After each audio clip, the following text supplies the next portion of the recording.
Welcome to the Sedona Soul Sisters show, down-to-earth discussions on spirituality, metaphysics, paranormal, and healing topics. The Sedona Soul Sisters are the most trusted psychic mediums in Sedona, Arizona. We are Rosalind Reynolds, myself, Ivory Lanou, Terri-ann Russell, and Melissa Brace. We have offices in Sedona, Arizona, where we see clients from all over the world.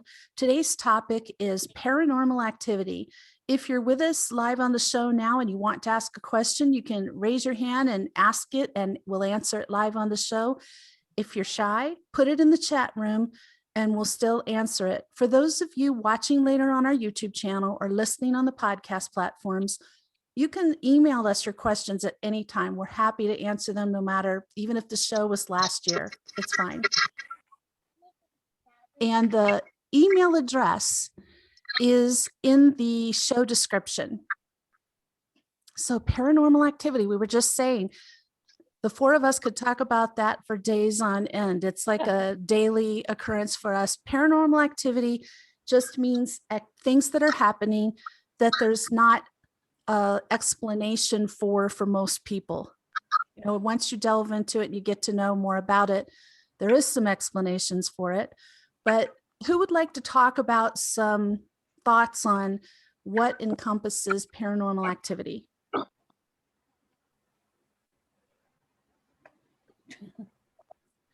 Hello. All of you experience every day.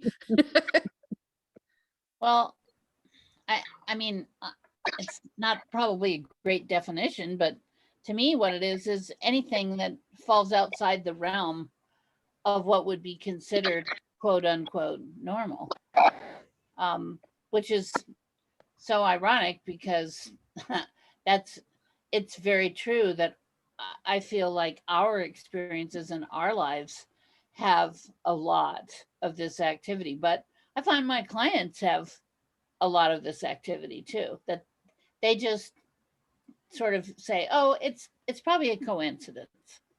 I think it's a coincidence. I'm going, there are no coincidences. Not really. I think most people, when they hear the term paranormal activity, because of the movies by that name, they think it's all ghosts. It's all spirit or poltergeist activity. That's one aspect of it. But anything that is outside of the norm, anything that's unusual, that most people probably would be freaked out about if they first experienced it, that falls under paranormal. So, Melissa, I see you nodding your head over there. Did you want to add something to that, or are you just agreeing? Well, to me, in my many years of having paranormal calls, which are way up in the last 5 years, I believe it's happening, you know, like the dimensions are coming together and the veil is very thin. So there's a lot of unusual, unseen, strange things going on. But to me, in my perspective, at least, is that we're here to kind of clean up some of that stuff that's sort of bouncing around like pinballs around us, and just kind of, maybe we won't ever understand all of it, but there are many levels and layers. And like you said, Ivory, it's not always just a ghost. It's many things. It's energies of many different kinds that we're kind of here to clear up and balance out and come into wholeness around. Absolutely. I was going to tell you, I don't know if it's because we had this topic planned for today, but I didn't get much sleep last night because every time I started to drift off, there was some weird paranormal thing going on. There were these 3 knocks on the wall by the headboard of my bed, which is an outside wall, but it sounded like it was on the inside, just boom, boom, boom, like that. I see we have a comment. I can read that one. Keegan joining us here says, me either, and me too. Same things here, knocking. And I've been having a whole lot of poking. Last night was a big poking night where something's like either pressing on my shoulders, I'm trying to sleep, or poking into my back. I mean, all of these things. But I agree with you, Melissa. Like, as the years go by here, this year in particular, paranormal activity has gone way up. Unfortunately, it seems like the majority of it that people are calling about, and probably because they're feeling desperate, is the scary paranormal activity where they're frightened to be in their home. They don't feel safe, or the children are afraid, or they're seeing dark shadows and things that, at a gut level, you're just not comfortable with. But that's just one aspect of this. It goes a lot broader than that. So would you say, because I was thinking about this yesterday in regards to today's show, would you say that interdimensional beings are paranormal activity? I would, Absolutely. absolutely. Yeah. Yeah, I do too. Absolutely. I mean, for me, that interdimensional energy is always very present. And the same thing when you were talking about last night, and I could hear things, see things, feel things, and it was so intensified last night. I felt like, and even today, I was telling you earlier, I'm really like off kilter and out of my body. And so, all of that, I think all of that's paranormal. I mean, if it's not physical, it falls into this paranormal realm. And whether you see, feel, or hear it, however you experience it could be different for everybody. But that darker energy you were talking about, it's scarier, ghosts, because the movies have portrayed it to be such a Yeah. horrific experience, The Exorcist, all of these things that we've been exposed to over the years. And yes, there are things that do happen like that, but most often in my experience of what I've experienced is, lost souls, people looking to go to the light. They may not have know they passed, so things like that that are very, and once you understand that, you can sort of help and guide them that way. I agree. Like in this house I'm in, which I love, and it feels really good to be here. It truly is a sanctuary. But in my bedroom, shortly after I moved in, a few times at night, I looked up, I felt a presence, and I looked up, and there was a small elderly woman with glowing light around her up in the left corner of my bedroom, up near the ceiling.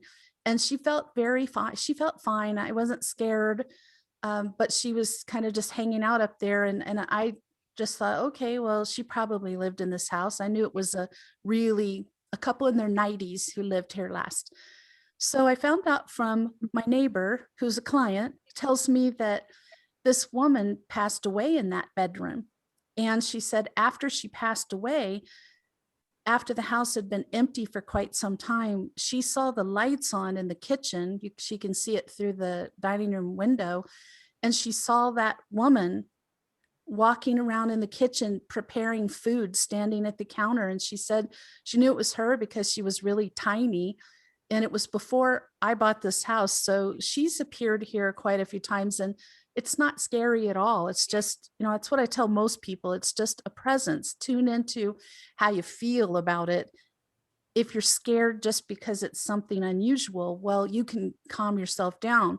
But if you feel that in your solar plexus, if your gut is telling you it's something dark, well, that's another story. That's when you need to start clearing or get help with clearing. But what else falls under this category? Well, I think one thing you're mentioning that people don't really think about, I have over the years had a lot of different clients who moved into houses. Some were not old houses, some were houses that had been built within the previous decade, but definitely the older houses where people lived for 100 years, there is a tremendous amount of what I call, sort of retained spirit energy in those buildings. And I used to encounter a lot of clients who would come in and say, or contact me before the internet, everybody called, and they would fax me a picture of their house. And I could look at the house and I could see these entities and beings in and around the house. So a lot of that not only had to do with the house itself, but the land. So when you have a very neutral piece of land where, someone can kind of create a portal entrance, um, they like to come to visit. And sometimes just being able to overcome fear if there are events going on. One thing I really used to encounter a lot and still do is doors opening and shutting, lights going off and on. Um, you know, you just can sort of nicely say to a lot of these spirits, you don't live here anymore. I live here now. Um, some people are comfortable with sharing the space, but most people would prefer they left. So I think we have to get kind of comfortable with the idea that it's more than just the building, and it's also not something necessarily that should bring you discomfort.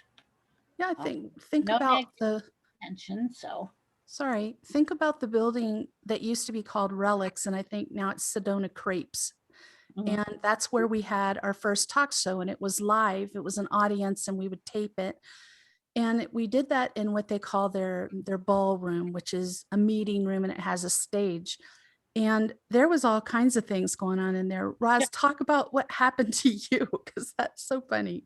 The first time I ever went to lunch there, which was probably in 2004 or 5, we walked in, we sat down, and immediately I felt someone's hand up on my shoulder patting me. And I'm looking around like, okay, someone's visiting. The minute we went in to do our show, the same spirit still in the building. And that building has been nationally recognized as being haunted. It's been on television. It's a very known location. And so funny because I found the spirits there to be very friendly. Yeah. Patting me on the leg, giving me a little pat. Um, One of them messed with my hair when we were in there doing our show. So I think that's not how the building was portrayed on television, by the way. No. So a lot of this, again, this is another aspect. A lot of this is the interpretation of the person who's involved. And that building had been a stage stop, a bordello. I mean, Yes. it's one of the original buildings in Sedona, tons of history. So the first time we went in to do our show, I looked over do you remember where that gate, there was like a stairway that had an iron gate in front of it. And I looked over there and the gate was gone. And there were two women in like 1800 bordello type outfits just sort of posed in the doorway there. And there was a man talking to them who was a cowboy. And they were there, for like 10-15 seconds. And then the scene went back to an empty stairwell with an iron grate. And then I would dream about those people. They kept coming into my dreams after I saw them there. But I had a lot of the same thing, like the touching, but didn't one of them blow in your ear or something like that too? Yeah. When you were like looking through the camera, I think. Yes. Like right here. It's really interesting. I seem to have a kind of a, I don't know, friendly, I guess, energy for a lot of the spirits because I've experienced that a lot in my life. And as long as there's not any negative intent or negative intention or energy being directed, I'm usually pretty neutral. So I guess they like that. And that's a really interesting building. For any of you who ever come to Sedona, take the opportunity to go and have a meal there. And there's one similar to that in Prescott that if people are listening, I know one person joining us now lives there. So in Prescott, there's St. Michael's Cafe. And I used to spend a lot of time there because somebody I knew was working there. And one night they were working very late at night, and there's a hallway of glass into this interior hall where other businesses are. And they saw a man walk past there, even though that had been closed and locked up for 2 hours. And then they came back past again and they were wearing old fashioned clothing, and they stopped and like looked through the glass at the staff, 2 staff members standing in there, and then disappeared right in front of them. And 2 times I was in the restroom there, and a spirit like took a roll of toilet paper. It was like it was sitting on top of something, and I watched it like tap it, and it spun in circles and fell down on the floor, and no one else was in there. So, you know, there's just there's a lot of things. When I was 18, I took ballet classes in the ballroom there, and nobody wanted to go into the restroom there because people were getting, there was something that would do like this on your face or touch on your head, and it was freaking them out. I really didn't care because by then I, you know, had 18 years of this stuff. So, but it's had a reputation for a long time, and a lot of sightings of spirits in the rooms in the hotel part of it. So that's another one with rich history in this area. I think that's why we're very fortunate, because we're mediums and we're in an area where spirituality is very open and there's so much history. Like where I am now in Gloucester, there's so much history, but there isn't that spirituality community that we have in Sedona or, you know, the Jerome area. So all of that, I think it would be so great if there was more of that countrywide, so that people could really understand that there is like so much history behind it. Like you said, they were playful, it was fun, you know, they were posing for you. So, you know, without that negative connotation that the media attaches to it, I think it just would be so wonderful. It would be. And plus, people tend to be more afraid when they don't know what's going on, or they don't have anybody to talk to process things with. It tends to make you feel more fear. Whereas if like you could come out and talk to a group, they'd be like, oh, you don't need to worry about that. You know, if it didn't do anything to hurt you, or it's not like messing up things in your house, like hiding important things like your car keys and you can't get to work, things like that. It's just a presence. It's just a lingering presence of a person, and it's okay. I know another place that I've seen so much paranormal activity and experienced it in is in Jerome, Arizona. And that is it was the hospital for this Jerome, which is a 1800s mining community. And now it's it's been a hotel for quite a while. So it's kind of flip-flop. The first owner was very interested in the spirit activity. They had movies made about all the activities and sightings you could buy in the lobby. Now the new owner doesn't want to talk about that, apparently. But I'll say my daughter loved going there for her birthday. So a group of us, like her and her best friend and me and my best friend, we would rent a room there and stay there and eat in the restaurant and have fun in in Jerome. One night on my daughter's 10th birthday, everybody was sound asleep, including me. And in the middle of the night, I just woke up, and at the base of the bed, there was a man standing there wearing a surgeon's gown, and he had his mask down around his neck. And he had a dark mustache, dark hair. He was very handsome. And he was just staring at me. He stayed there like 35, 40 minutes, just looking at me. And he wasn't moving. He was just looking down at me. And I didn't say anything. I didn't do anything. And the next day, my daughter's telling the owner, my mom saw blah, blah, blah. And he was so excited. He's like, show me where you saw it. Tell me exactly. And he had me identify who it was from these pictures of the surgeons. And it turned out that that was the recovery room for the hospital. And some other people ended up seeing that same spirit in that general area as well. So it's kind of fun, you know, if you want to see these things, if you want to experience these things, there's places to go to do that. Oh, there is something. Yeah, there's a comment. Can you read it, Terri-ann? These contacts are terrible. Yeah, it says, wow, the energy is from Keegan. Yes, Terry, so much energy and no one to experience it. I literally had an experience today. I was eating at a restaurant, and I tell you, this place felt heavy, but in a good way. And I felt this energy to hug my mom. Aww. So yeah, so that's amazing, isn't it? It is. And I do think spirits can impart emotion to you for sure. It reminds me, I was at the Titanic exhibit when it was at the Luxor in Vegas. And I wasn't expecting anything. I was just walking through this exhibit, and I got to this place where there was a plaque, and it was a quote from a woman whose husband was on the Titanic as a crew member, and he had died. And I'm reading it just to myself in my head, and all of a sudden tears are welling up and I'm choking back sobs. And I'm like, what is this? And I was so embarrassed. I turned away because I didn't want people to my right to see me. And I saw this man wearing a pea coat and a dark sailor's hat. He had kind of straw blonde hair, and he was young, and he was tall, and he was in the corner. And I was trying to hide my face from him, and I put my head down, and then I looked up and he was gone. Well, it turns out that the person who was with me saw that person too.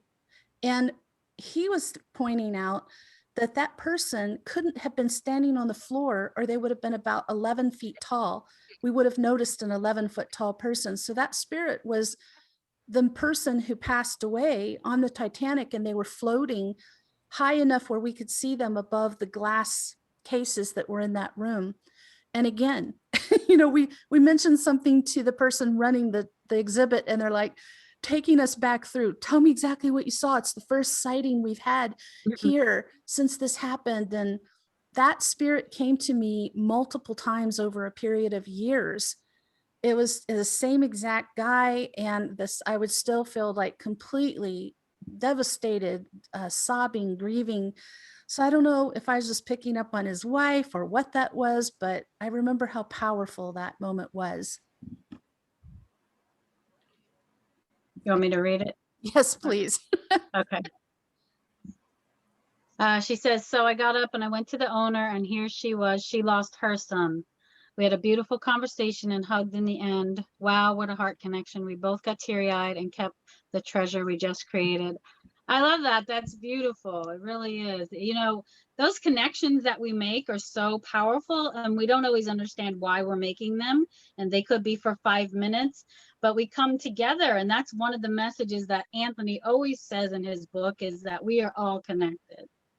I think that's beautiful. I do too. And it's interesting when you were first talking about that experience and you felt like you compelled to hug your mom. And I felt like there's a spirit who's saying, don't miss any opportunity you can to show your mom love while she's still here with you. So that's confirmation there. So absolutely. Christina has her hand up. I don't know if she has a question. Do you, Christina? I'm going to unmute you. Oh, I just go unmuted ahead. myself. No, that's fine. I actually had a positive experience that I'd like to share if you're open. Yeah. Sure. So it's actually my family. When I would go to reads, I would fill my car load up with my grandma and my uncle and my grandpa and so on and so forth. And I used to jokingly call them my entourage. And one day at home, I kept seeing like shadow figures off in the corner of my eye. And I was just like, am I getting shadow people? Oh no, this is not good. And I asked my friend about it that was doing the reads on me, and she laughed. She goes, no, that's your family. They're dressing the part in black. Oh, It was just, that's our family sense of humor. And I just thought that was just really funny, because that's just how they work. My family too. They don't lose their personality on the other side, do they? That's for sure. Sometimes it's toned down, though, we'll say that. So what about some of the annoying paranormal activity? I cannot be the only one who's experienced that. I refuse to believe it, at least of the four of us here. Yeah, I was just saying last night, I've told you girls this story, but one of the first experiences when I became a professional, I was working uptown in the boutique, and there was a man that would hang out, and he had a long trench coat and a hat. And I wasn't really, I hadn't learned really about protection. So I brought this spirit home with me, and he was a trickster. He liked to play jokes, and Roz is going to laugh because I brought him home, and I was so tired, because when they attach to you, sometimes you get really tired. And that night, Tim was tossing and turning, and I could see this spirit over him, but I was so tired, I couldn't clear it. I went back to sleep. In the morning, he says to me, oh my God, somebody was messing with me all night and touching me and poking me and prodding me. And I was like, oh my God, I'm so sorry. but I Yeah. brought him home with me and he was annoying him. I was like, well, he that's just the personality that he had. He was like a trickster and a jokester and like to mess with you. So after that, I learned more about protection and how to avoid that situation. And that's a really good story, because we think about all the places we go, all the things that are going on. If you don't have kind of that bubble around you, I mean, many of these spirits are, they are pranksters. They are interested in attaching to your energy and taking that energy. You're being drained, so you're having extreme fatigue. They're feeling great because they're bringing in all that energy. So it's something really to think about. I have a number of people that I work with that encountered this, where they just innocently were in the location where there was a spirit there, or they had many, many years of behaviors where they were going into a lot of different places. And I personally very rarely go into bars for that reason, because when I was young, I would see these spirits hanging around in there, and they were looking for a free energy ride. And because it seems like a lot of locations where people are partying and having a good time are old buildings. And it's really something to kind of think about, keeping that energy around you that repels their desire to attach.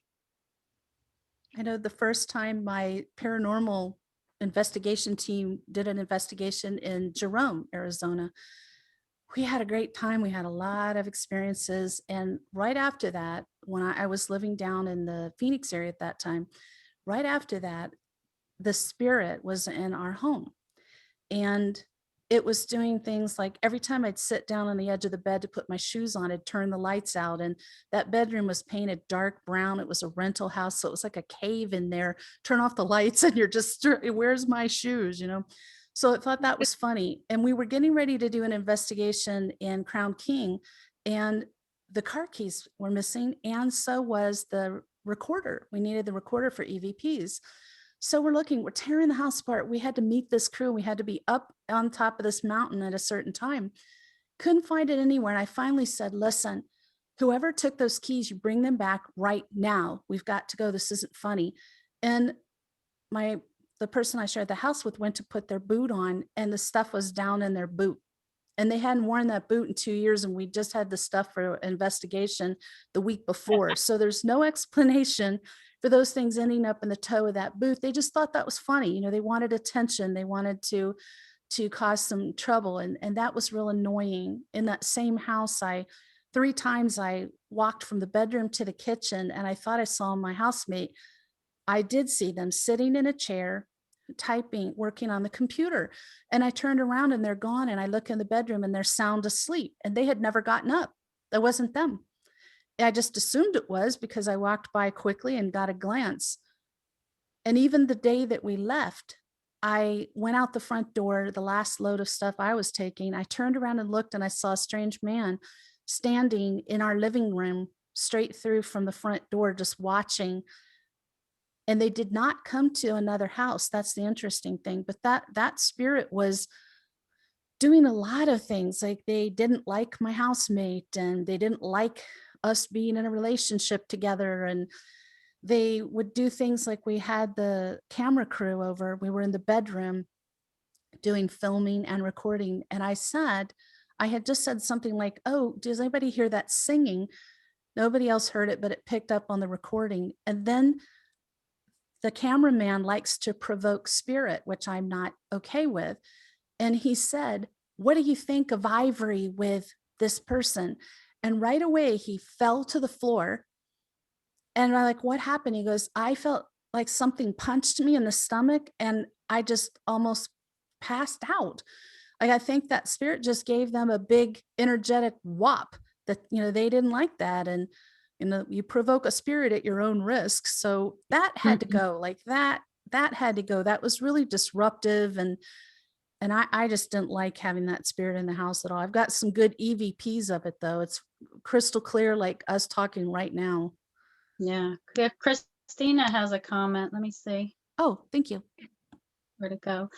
She says, Trickster, my past roommate had a pink shirt disappear from her closet one day. We dug through everything in the house, the closet, the dresser, the laundry room, and her room, and the shirt was gone. Then one day, about a week later, she came home and called me into her room, and that pink shirt was laid out flat in the middle of her bedroom floor, and there's no way that we could have missed it. Absolutely. It's that, to me, that's kind of annoying stuff that drives me nuts, like taking things and bringing it back or putting it in weird places or taking it and you never find it again. I've had that too, where stuff just completely goes missing. I don't used like to that. laugh about things would do when I was younger. I would call that dematerialization. Like they dematerialize something that I really needed, like you're mentioning keys. I used to have all kinds of things go on with my keys, and hardly anything irritated me more. And I could actually hear them laugh.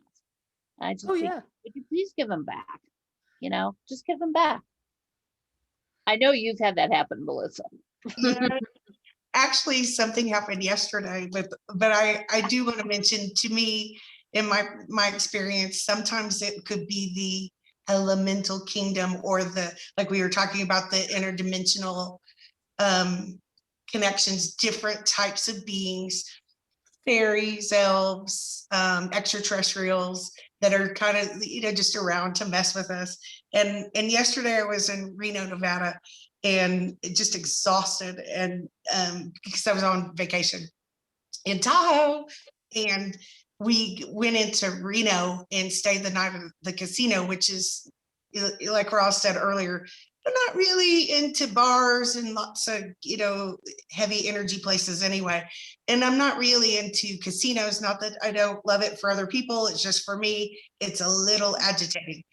And the first thing that happened, get this, something pushed me off the bus. Boom. Oh And I my was God. down, and I could feel it, and laughter and all this stuff, even though the human beings around were not laughing, and they were very nice. And I just thought, I was just all kinds of, like, just pissed off in my head. I'm like, I'm mad. What? And so that being followed me around, throughout the evening, and stuff like that, and kept turning on and off the lamp, the bedside lamp.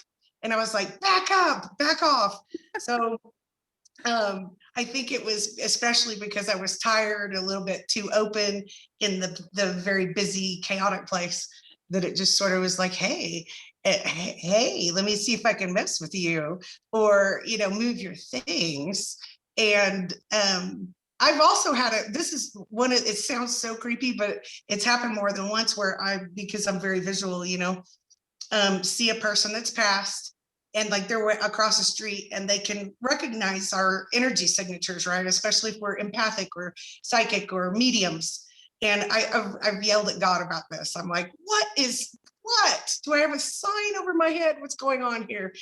And I've had, been driving, and then all of a sudden they're, boom, right, with their heads are in my car. And I'm like, no, thank you. And so experiences like that, because they recognize our energy signatures and things like that. And Ivory, get this, I was on a romantic vacation getaway a few months ago in Jerome. And I also saw someone with the surgeon's mask. And I was up at the Grand Hotel, the one that you were just describing, and things like that. And when I lived there, there was oh man, all the multi-dimensions like come together there. And so it's like a free-for-all going on all the time. And so there used to be a miner, and the person that lived in my house before me used to daily check in on me and kind of just rib me, like follow me to the restroom, try to watch me when I was taking a shower. And every day I had to go, look, back up. This is, a little bit ridiculous. And they would move things and kind of mess with me, throw things on the ground. And so that. And in my other house, when I lived in Oklahoma, I lived in a high rise. It's kind of well known for being not only on the edge of the end of the Trail of Tears, like Rosalind was saying, there's possibly energetic history imprints in the energy, but it's also known for some kind of dark things. And someone called me about it that works there the other day and asked me, like, and they were just kind of ribbing me, like trying to get information out of me. I loved that place. I would have stayed forever if there had not been human beings that were icky. But that place is really well known for kind of being a big portal and energy, and it's right on the edge where the different tribes that were misplaced throughout the years on at the end of the Trail of Tears, which is right where I grew up. And so that there were, like new energies and old energies that would be sort of very busy in the building and the areas as well. Just unbelievable open veil these days where it's in front of us. But in that house, I always had a man that came to visit, and I really liked him. Gentle and kind, and I would see him out of the corner of my eye and go, "Hey!" And I would make up a name for him, like, "Hey, Fred, what's up?" And he would move books and things whenever, like a spiritual book, like, "You need to read this, and here's your $50 that you lost that you was in the washing machine," or whatever it is. And he'd pull it out, and I would see him. And so there are good things, but it's very confusing to live amongst all of that goings ons all the time. And it doesn't always come through as seeing a spirit either. Like I'm thinking back to living in Frederick, Maryland. I lived in a subdivision called Oak Acres, and it was on a mountain. And I had a room on the opposite side of the house from the other bedrooms. And I didn't like that, first of all. It didn't feel very safe to me. But there was this stuffed chair in my bedroom, and every night there was these lights that would come up from behind it, and they were triangular shaped, and they would shine up on my ceiling, and they'd be different colors. Each one, it would have a solid beam of triangular light up to a pretty large triangle on the ceiling. And finally, one night I thought, I'm going to find out what this is, because I went and looked behind the chair. I couldn't see any source for it. I went downstairs, which was our family room, and like a bar and a study and a guest room. And it was in the guest room, would have been right over my bedroom. So I went down there. It's pitch black dark down there. There is nothing. There's no source of light. I couldn't figure out how that would be coming through the ceiling, but that house had so much activity with Native Americans walking through there. I'd see them in the afternoons when I was home alone, and just all kinds of, activity with lights, though, especially like lights shining in the window. UFO activity was extremely high there. Missing time, like going out into the woods for a walk and then coming back and it's 4 hours later and you have no idea what happened, things like that. So, but I remember those lights. And later when I lived in Prescott and I lived out in the clubhouse area, which is out, oh gosh, can't even think of the name of the road right now, Montezuma. That house, there's something about the land of that house, or maybe it was me. I don't know. I'm not sure about it. I was so new into these things then. But one night I heard a popping sound like this, like someone just pop. And I opened my eyes, and this oblong object about 3 feet long, a foot high, floated from the wall outside into my bedroom and just hovered in front of me. And it had kind of this opalescent look to it, and it was moving slightly, and it had a black kind of nucleus in the center, and it just stayed there. And it freaked me out because I had no idea what this was. This happened night after night after night. I was afraid to go to sleep. Then these other things started coming in that looked, what jacks are? Do you remember jacks? Like you play with a ball and jacks? Look like giant jacks made of black velvet, and they could move. And those started coming in, and I'd see them in the air. And one night I opened my eyes, and one of them was next to me on my pillow, and it took one of those black velvet things and just stroked my cheek. I still feel like it felt so soft, but it freaked me out, and I was able to unfreeze and get under the covers. Go away, just go away. Then it was the balls of bright green light bouncing around in my living room for hours on end. It looked like there were 1,000, but it could have been 3. They were bouncing so fast. So sometimes it's these interdimensional beings, astral beings, come in as light.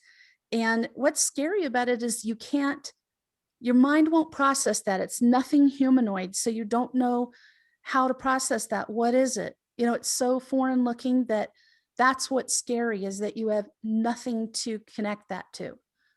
I don't think they had anything bad. I think they were waking me up. That was my spiritual awakening, and amazing things happened from there. I know they were giving me information, waking me up, but then I was terrified. I've experienced that as well, throughout the years, always being kind of a galactic starseed child all the way through, now I'm 50. So all the way through having very peculiar experiences like that. So, and you can never quite fully understand it all. And like Ivory was saying, sometimes they'll come visit you in different ways. And it's so hard for our human minds to comprehend, all of us. It's so hard.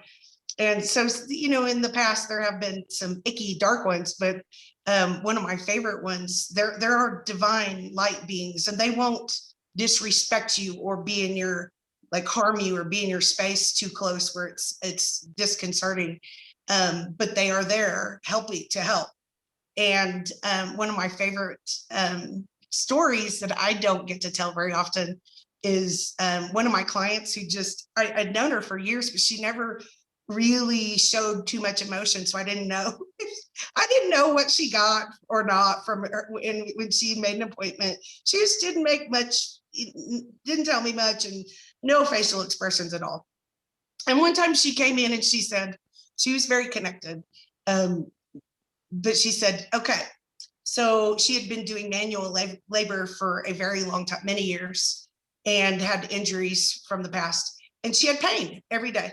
And the intergalactic beings came to her in the night and healed her,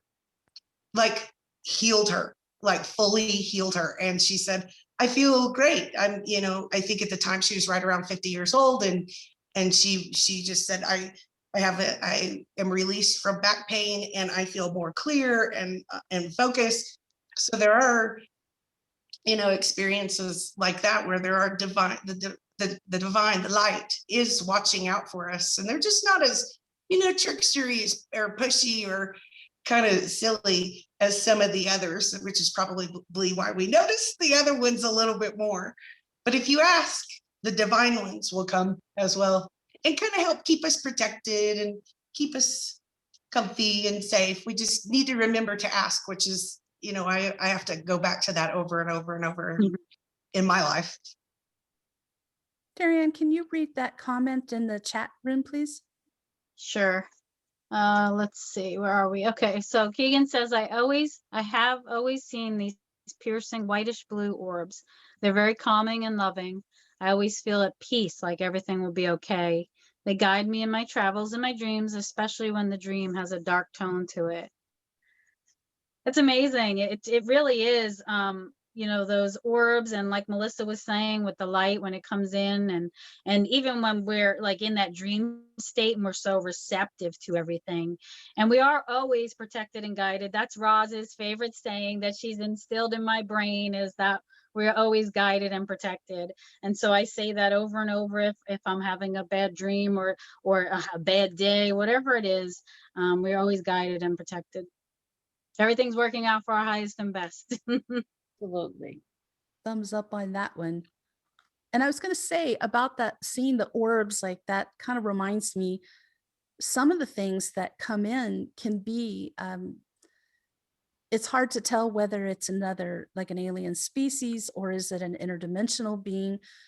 The one that I'm thinking of most was when the blue orb people were coming through to me, and it was like about a 6-foot royal blue crystalline orb that had this almost like a beautiful, colorful electricity in the center of it. And it would be right over my bed, and it would stay there for quite a while. I didn't know what it was, but Roz's partner, Ed, is the one who's like, oh, that's the blue spear people. And I looked it up, and yep, what people were describing was it. So to me anymore, I think it doesn't matter so much to me if it's another species or is it an interdimensional being, as long as the frequency of it is high and it feels like their intentions are good, I'm going to go with it. I don't mind beings like that coming through. Sometimes they feel as high frequency as angels do. Mhm. The archangels come through that way for me too. I visually see really tall, different tones and colors of light. And in my past, just when I've been having a really hard time, they'll show up like physically, visually, and it's so loving and so protective that helps, kind of can help us or me get back into myself and focus if I've been pushed out or if I, fallen over a little bit in my path. The archangels come that way as well. And lots of different kinds of celestial beings that maybe we just aren't, our minds don't know what they really look like. They're energetic and peculiar, possibly visually, but so divine. And I think UFOs fall under this category too, because that's something that most people see it.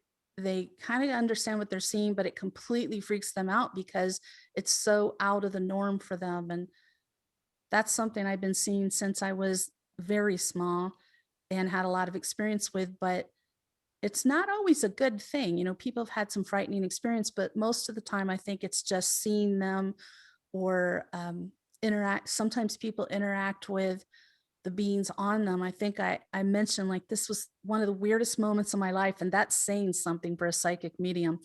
I Mhm. was at the Southern California Writers Conference meeting, which I was a member of, and there was a lady in there, Kathy, who writes science fiction novels, really good novels. And she and I had struck up a friendship, and she was up speaking on the podium, and she was talking about her book series. And as she did that, I had this flashback, very vivid, like I was in that moment experiencing it, where I'm laying on this table on an alien spacecraft and she's on the table next to me, and we turned and looked at each other and locked eyes. And I came out of that vision and I was shaking. It really shook me up, like I'd never seen anything like that in a waking state. And I looked up at her and she looked so freaked out. And after she was done speaking, she had the exact same flashback memory at the exact same moment I did. I have never had that before. I haven't had it since either. But so we just, sometimes you don't know, exactly what's happened, but when you're meant to remember something, you will.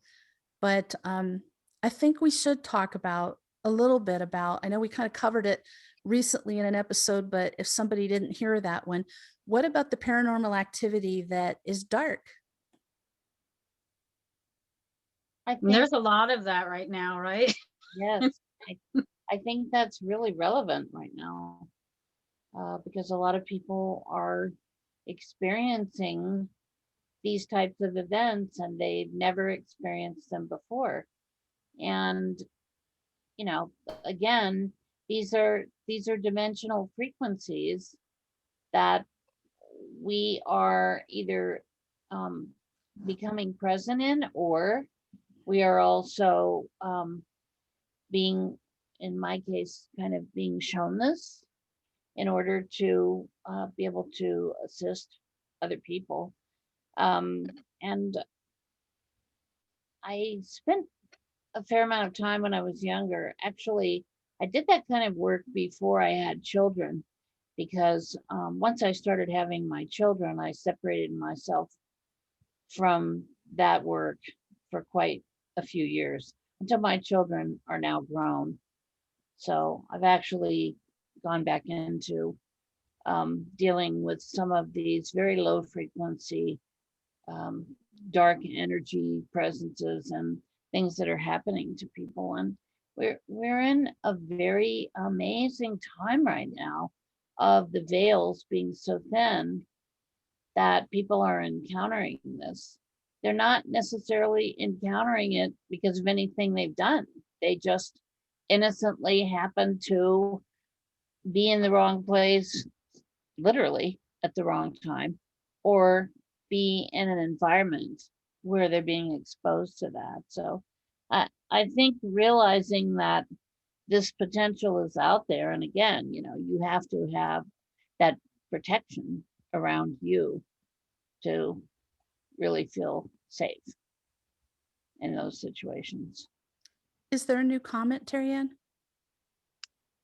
Yes. Keegan said, I have experienced pushes and shoves and manipulation of thought. Oh yeah. Yeah, And and those, yeah, because, you know, what I was going to say was, you know, a lot of times if you're not aware of all this and you think it's your own thoughts. I mean, I've had so many clients come in and they're like, this isn't my personality. I'm not like this. I was never, you know, depressed or suicidal, and now I am. And so recognizing that that may be somebody else and not yourself is key sometimes. I was going to talk about my daughter and something, there's kind of an update on that situation. She moved out of a house last year that had a demonic presence attached to the land. And we knew that there'd been a young male who had committed suicide there before they moved in. It wasn't very long. The first time I went to visit, something pushed me down the stairs and I got hurt. I had back problems and neck problems already, so it really messed me up worse. But I felt a hand push in the center of my back. It happened 2 more times. Her husband saw their youngest child get pushed up the stairs. And then the whole time, you know, we're doing clearings there. There's a shaman coming in doing clearings. We've got Oregon in place, inside, outside, buried on the property. And they're on high alert, but she got up one morning, or I'm sorry, late at night, and she was headed down the stairs and something pushed her and it fractured, it just broke her upper arm. She's got plates and screws in her shoulder and arm, and it'll never be the same. And she broke her ankle. She had a concussion. She's lucky she didn't break her neck. So they moved out of there. So there was no more incidents. But last weekend, she was in Colorado for her uncle's winery grand opening. And on the day of the opening, something pushed her down the stairs of the house that her family lives in there.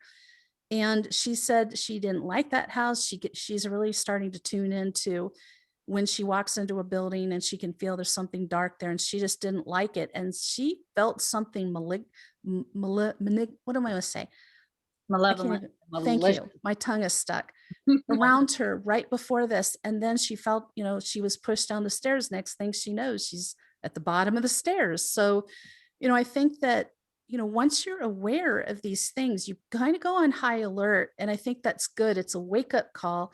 And I think if you're a target of something like that, that it means something for you too, that you're supposed to be awakened to that presence, to be very aware that the dark is real and that you need to protect yourself. You need to be careful. And I think it's also important to realize that we do have some power in these situations.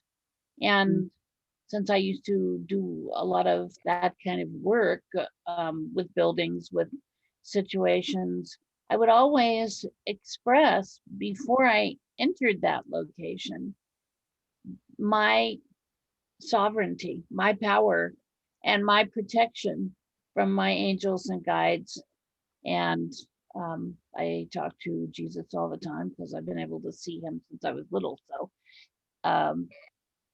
asking to be guided and protection around me, and to realize that these entities, these are entities very frequently.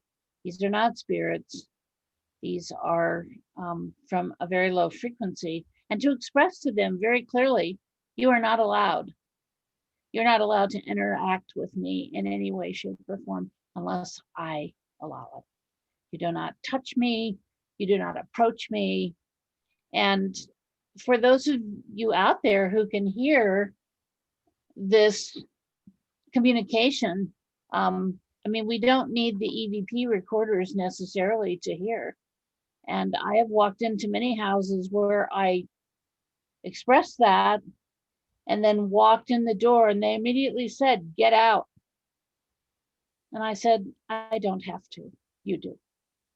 So you got to have that power. You got to bring it out and ask for the sword of light, and, you know, do that do that work, because people are struggling when they're having to live in these houses or even own the houses. I did a fair amount of work with people who owned a house, and it was supposed to be a rental property like what your daughter experienced, and you know, they couldn't even rent the property because of these dark energies. So good to know, And and good to realize. And it's interesting that somebody else might move into that house and experience nothing, or they could live there at the same time and experience nothing. So that's why I'm pretty sure that if you experience something like that, that you're supposed to be awakened to the presence of the dark, and it's going to come into play in some way in your work or your life, or how you live, how you move forward into your path. There's got to be a reason for it, or everybody would experience it. And I think also a lot of people assume that you've done something. You did something dark, or this would not approach you. No. Yes. There are many of us out here who are at warrior status, and we came here like that. Certainly Terri-ann, Melissa, and Ivory can relate to this. I meet people and I know immediately we came here to kick rear on a lot of this stuff, and we have to. So We do. And lately, I think Terri-ann said it, lately, I know I'm seeing have a lot more people contacting my paranormal group, wanting clearings of what ends up being demonic activity, or really dark poltergeist type activity, of things that are frightening children. It's been a huge upswing in requests for that over the last year. And so just one thing I want to put out there is, when you have a lot of fear and a lot of anger, those are frequencies that let the dark in. A window for the dark to come in, whether it's within you, whether it's in our society, in our world. And our world is awash in that right now. So that's why more and more we have to really flip that to being brave and strong, and focusing on the light, and standing ground, and protecting and setting boundaries. I agree. yeah, Absolutely. I totally agree. So. And it's over the years, and Keegan mentioned something a minute ago about how sometimes the light interaction with the seen people or unseen really gets on the nerves of the darker energies. So they automatically just really want to go after the light beings. And so just again, to say it again, over all the many years of dealing with such sometimes severe demonic or reptilian or gross, whatever words we're going to use, so these are the darkest, most nasty, disgusting beings or entities or attachment type things that could happen to people. It's always the most amazing, good light beings. They didn't do anything they didn't, conjure things up. They didn't do anything on purpose. It's just breaks us down sometimes to deal with that heavy energy. And so it's like Ross said, to continue to never give consent to anything of, like, in your mind, in your energy fields of any way, is the most helpful, and that Christed energy will take care of us. Absolutely.